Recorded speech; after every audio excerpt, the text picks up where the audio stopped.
Welcome to Menopausal Midnight Meanderings. I'm Lacy, and this is one of a few series we're going to have as part of Notes from the Edge. This is the place where insomnia meets insight, where the coffee has been reheated 3 times, and where your brain decides at 2 o'clock in the morning that's the perfect time to revisit something embarrassing that you did in 1997 and where we finally have the conversations women should have been having all along. Some nights we're going to laugh, some nights we'll cry, some nights we'll do both at the same time. But tonight we're going to talk about biscuits and gravy. Or at least that's what I thought we were arguing about. You know how every couple has that fight? The one that starts over something completely ridiculous, the dishes, the thermostat, who forgot toilet paper, toothpaste, which direction the toilet paper roll should go. Well, ours this week was biscuits and gravy. Now, I wish I could tell you this was a passionate debate over sausage recipes or whether homemade biscuits are superior to earned biscuits, but it's not. We've somehow managed to turn breakfast into a week-long discussion that wandered into creativity, mortality, recovery, neurodivergence, hormones, trauma, fear, marriage, and somewhere in there, I definitely know, even with my brain fog, that we did actually eat the biscuits and gravy. And at one point, I literally stopped and laughed because I realized it was never about the breakfast. And isn't that true for so many of our arguments? They're rarely about what's on the surface. The argument is just a doorway. The real conversation is always hiding behind it. Look, I've spent years studying trauma, my own and my clients, recovery, psychology, relationships, the biology of survival, and I still forget this sometimes, especially if I'm tired or if I'm overwhelmed or if it's 95 degrees outside and my internal thermostat has decided we're living on the surface of the sun because menopause. Speaking of which, can we just acknowledge something? Whoever was in charge of marketing menopause deserves an award for false advertising because we heard about hot flashes. That's it. Maybe mood swings, maybe. Nobody said, oh, by the way, you might wake up one day and your joints hurt for absolutely no reason. Your brain suddenly forgets why you walked into the kitchen. You'll lose your words in the middle of a sentence. Your sleep is going to go away. Your anxiety might suddenly show up wearing tap shoes. Depression could sink in because of all these changes. Your skin, well, it does weird stuff. Your eyes change, your energy changes, your body changes, your emotion change. Just when you think you've adjusted. Here's another symptom nobody warned you about. There are well over 100 symptoms associated with menopause, over 100. Yet somehow our cultural understanding begins and ends with, she's probably having a hot flash. Ladies, we have been sold a very incomplete story, and quite frankly, I'm pissed about it. Now, my story is a little different than some of yours. I didn't gradually move into menopause. I was pushed really hard. Several years ago, I had a hysterectomy, and the plan, or at least the conversation I had with my surgeon, was to leave my ovaries. When I woke up, they were gone, no warning, no discussion beforehand that this was a likely outcome. We had discussed they would stay, and I was not told that they were removed, just gone. Now, if you've ever experienced surgical menopause, if you've never experienced it, let me explain. Natural menopause can sometimes happen gradually. Your hormones slowly decline over time, and surgical menopause simply doesn't ask permission. It flips the breaker. My estrogen didn't slowly drift downward, it crashed almost overnight. I've heard people describe it as driving towards a cliff. Mine felt more like someone removed the road entirely. And because I have a congenital clotting disorder, hormone replacement therapy isn't considered a safe option for me. In fact, I was handed some Valium by my doctor and told to wing it. That's another conversation women don't hear enough about. Sometimes the treatment everyone tells you to ask your doctor about isn't available. So now you're trying to figure out how to navigate this completely new body. By the way, I put on 50 pounds in over a year. Yes, some of that was due to sugar cravings and a lot of ice cream cake, the whole cake, uh, without one of the most common treatment options available to me. Some days are easier than others, some days not so much. Now, let me tell you about my hubby. He is 16 years younger than I am. I know people have opinions about that, and we've heard all of them. The funniest thing is, the age gap has never been the biggest challenge in our marriage, not even close. The real challenge is that we're both recovering addicts. We're both creatives. We're both a little neurospicy, deeply passionate, incredibly stubborn, and we both came into this relationship carrying survival strategies that worked beautifully until they didn't. He's a musician. I'm a writer. He's always thinking about the next song. I'm always thinking about the next memoir, the next podcast. And we both are always thinking about the next idea. We live in a house where creativity is everywhere: guitars, microphones, books, whiteboards covered with ideas, half finished projects, random philosophical conversations that somehow begin with breakfast and end with an existential question about the meaning of life. Honestly, it's one of my favorite things about us, but creativity doesn't exist in a vacuum. Neither does recovery or trauma or biology. And every single one of them show up at the dinner or breakfast table, as it were. One of the things I've learned over the years is that love doesn't magically erase our adaptation, it actually reveals them. When life is calm, it's easy to think we've healed everything.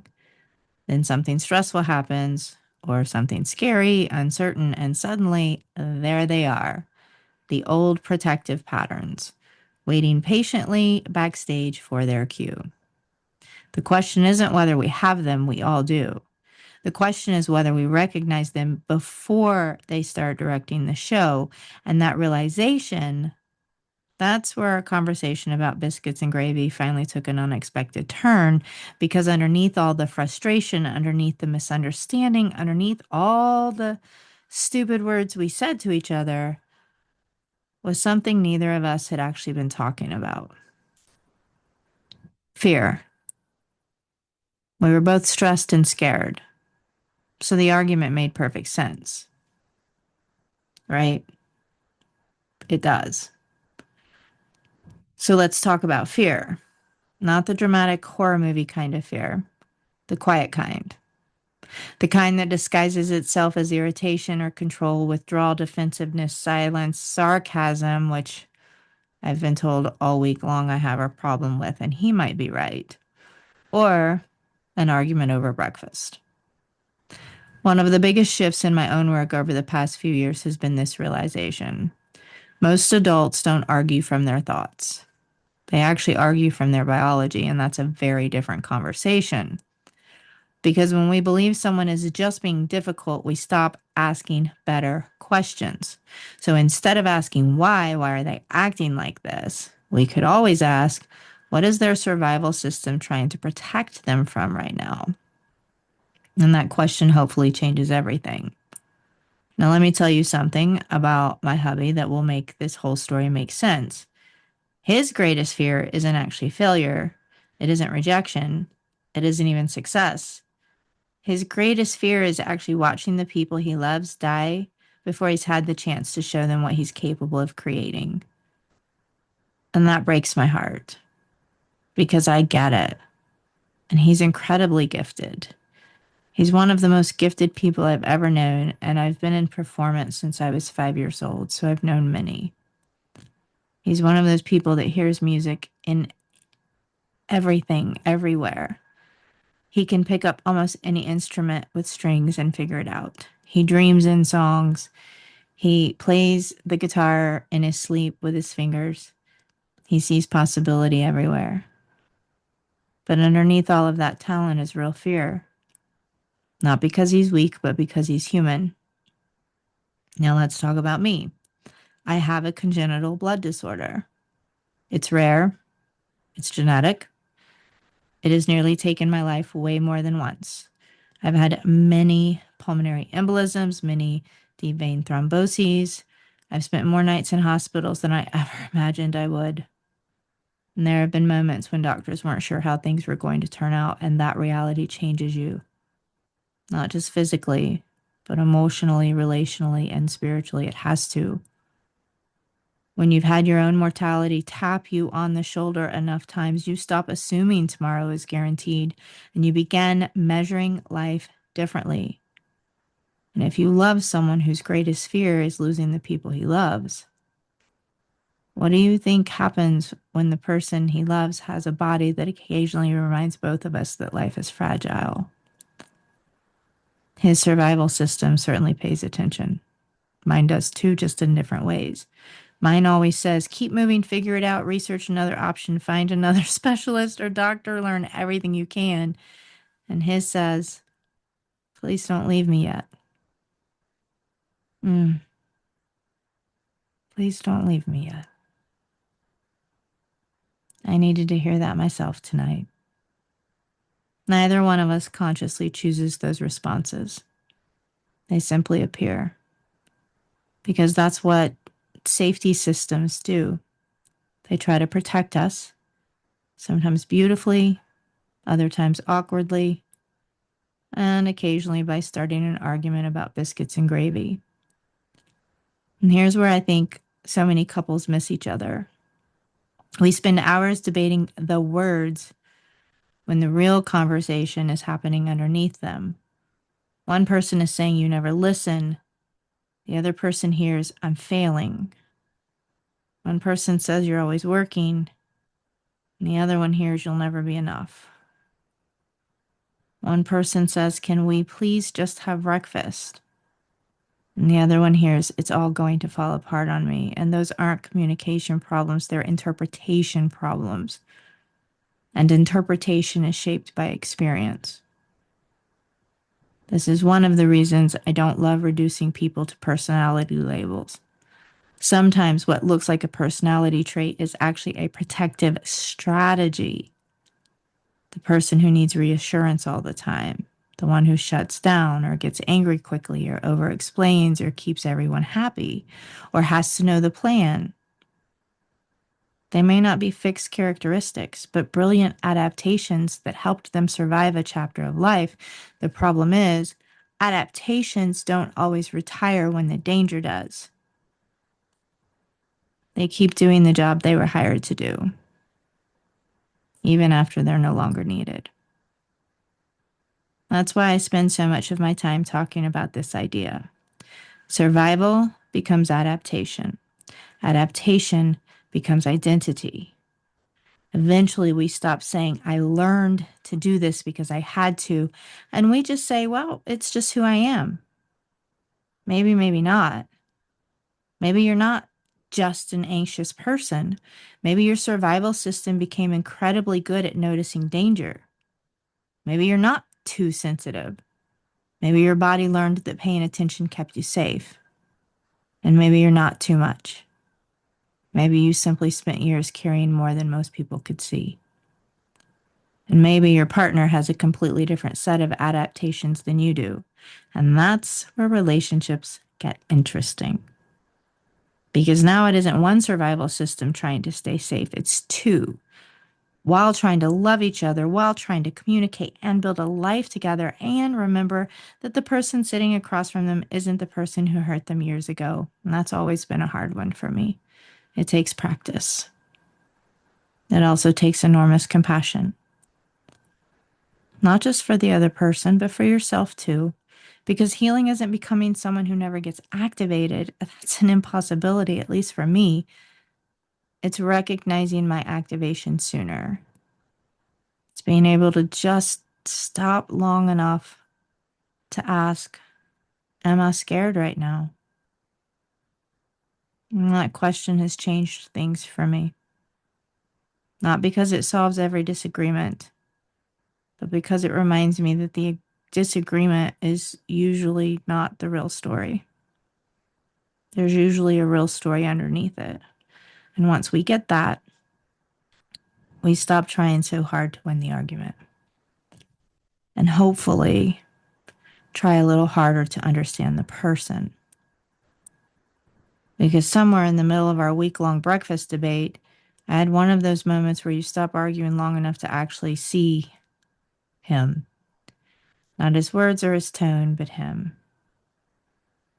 And then I thought, well, this isn't about me or biscuits or gravy or about me being right, which I need to work on as well.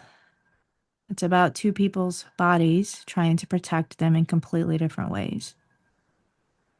I think that's one of the greatest gifts recovery gave me. Not perfection, definitely not perfection, perspective. Recovery taught me that behavior always has a context and context matters.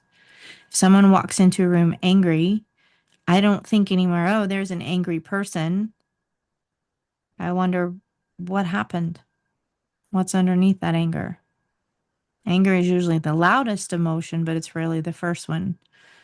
Often it hides fear or grief or shame or disappointment or felt helplessness, love.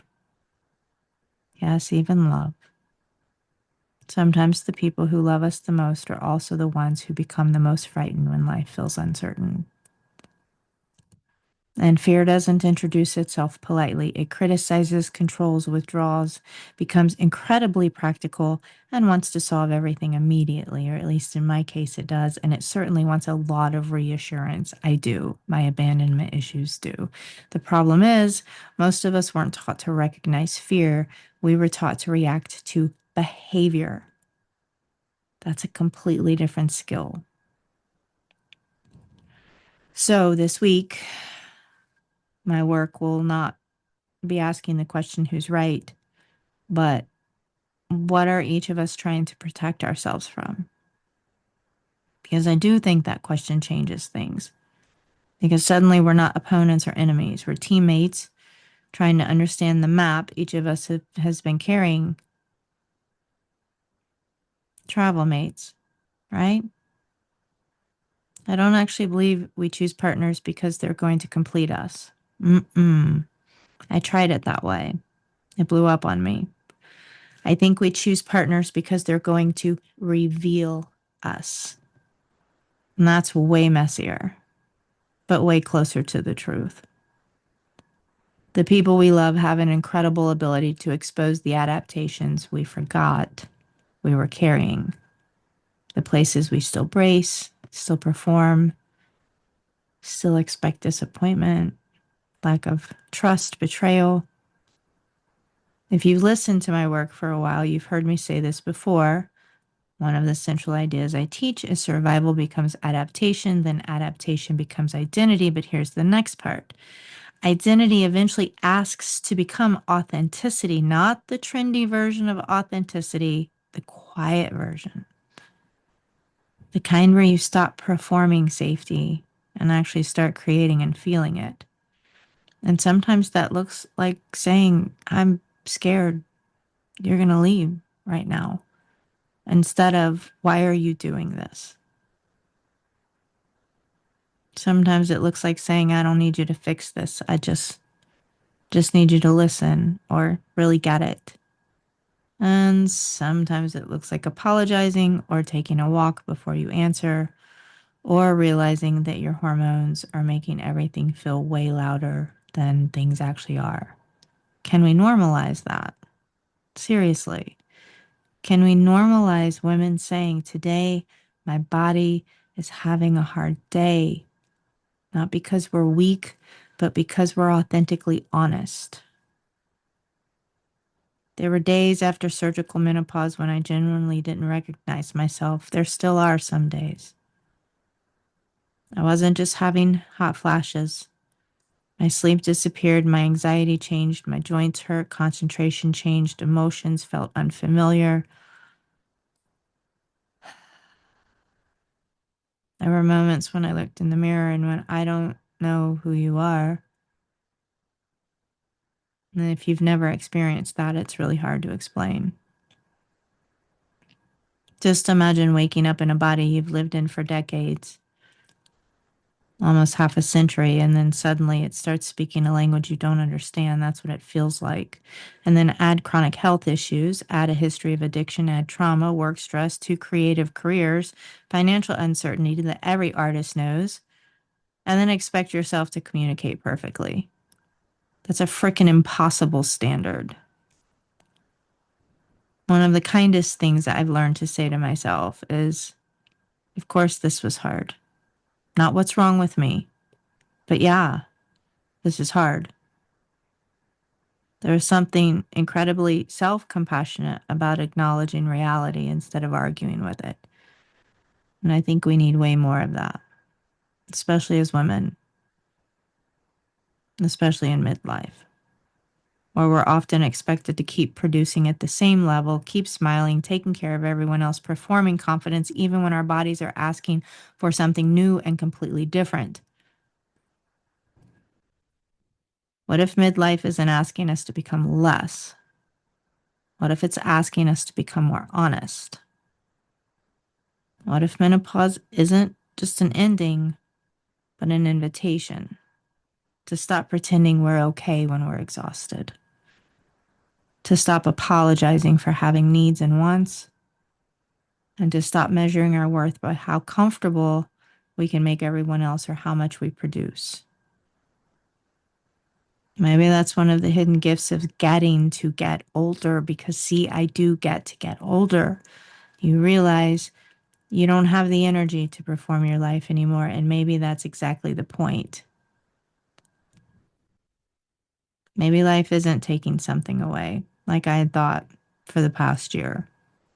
Maybe it's actually stripping away everything that was never really me in the first place.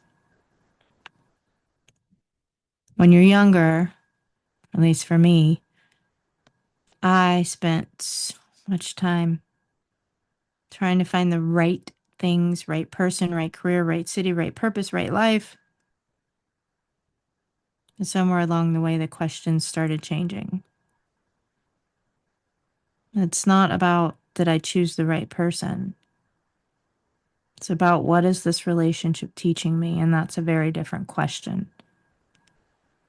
Because every meaningful relationship becomes a classroom.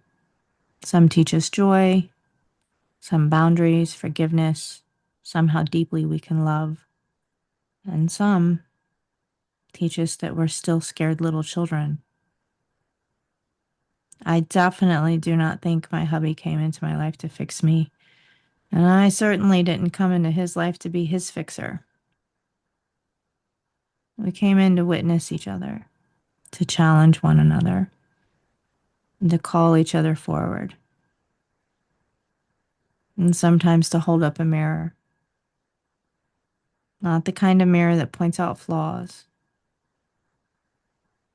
but the kind that says, I think there's a part of you that still believes you're alone, or still believes love has to be earned, or still believes you have to keep producing, creating, achieving, or taking care of everyone else.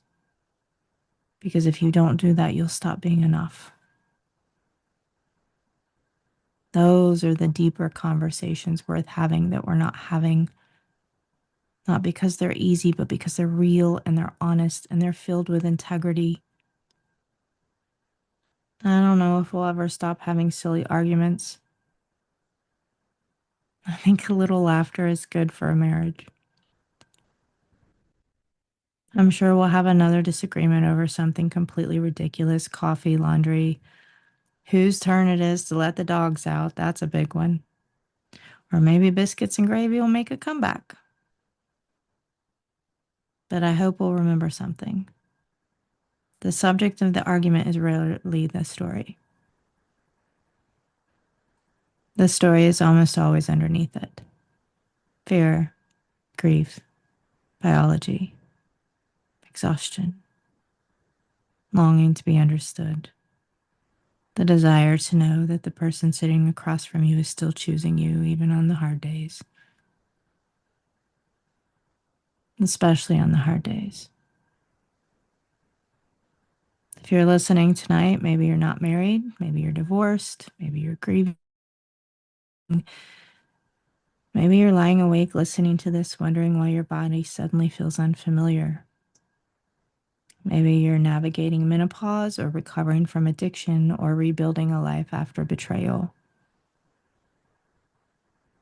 Maybe you're simply just tired from keeping all the plates spinning.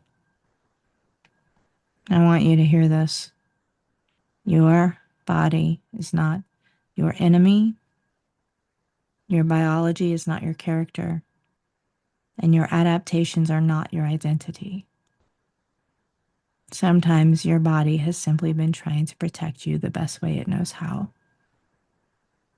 And maybe, just maybe, it can finally begin to exhale. One safe conversation at a time, an honest moment at a time, or a compassionate choice towards yourself and those you love, care about, and serve. If tonight's chat gave you something to think about, I'd love for you to share this episode with another woman who needs to know she's not losing her mind. She's navigating a season of life that deserves far more conversation than it's been given in the past. And if you have a story, a question, or a midnight thought you'd like to explore, send it my way, because that's what this series is for. Real conversations, real women, real life, no performance required. Thank you for spending your midnight with me. Until next time, be gentle with yourself. Get curious about the people you love and the ones who love you. And remember, sometimes it's not really about the biscuits and gravy. I'm Lacy, and this has been Menopausal Midnight Meanderings, a special series from Notes from the Edge.